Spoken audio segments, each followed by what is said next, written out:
ኢንቨስትመንት ስም በተፈጸመው መጭበርበር የተጠረጠሩ ግለሰቦች የዋስትና ውሳኔ አገኙ።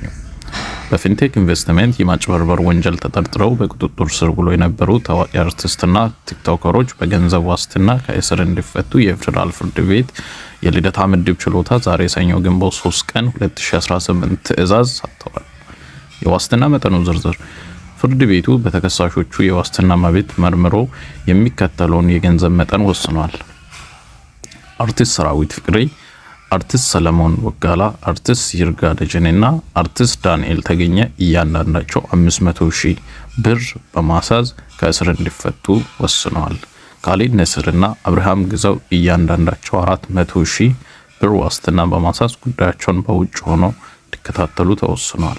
ተጨማሪ ትዕዛዝና ገደቦች ተጠርጣሪዎቹ የዋስትና መብታቸው ቢከበርላቸውም ጉዳያቸው በፍርድ ቤት እየታዩ ባለበት ወቅት ከሀገር እንዳይወጡ የሚከለክል የእገዳ ትዕዛዝ ተላልፎባቸዋል።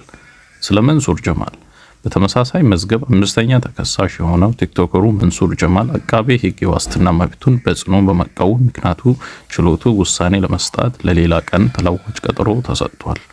በመሆኑ መንሱር ጀማል ለጊዜ በእስር ላይ ይቆያል። ጉዳዩ መነሻ ግለሰቦች በቁጥጥር ስር የዋሉት ፊንቴክ ኢንቨስትመንት በሚለው ድርጅት ስም ማህበረሰቡን ለከፍተኛ የገንዘብ መጭበርበር ዳርጓል በሚል ተጠርጥረው መሆኑ ይታወሳል። መልካም ጊዜ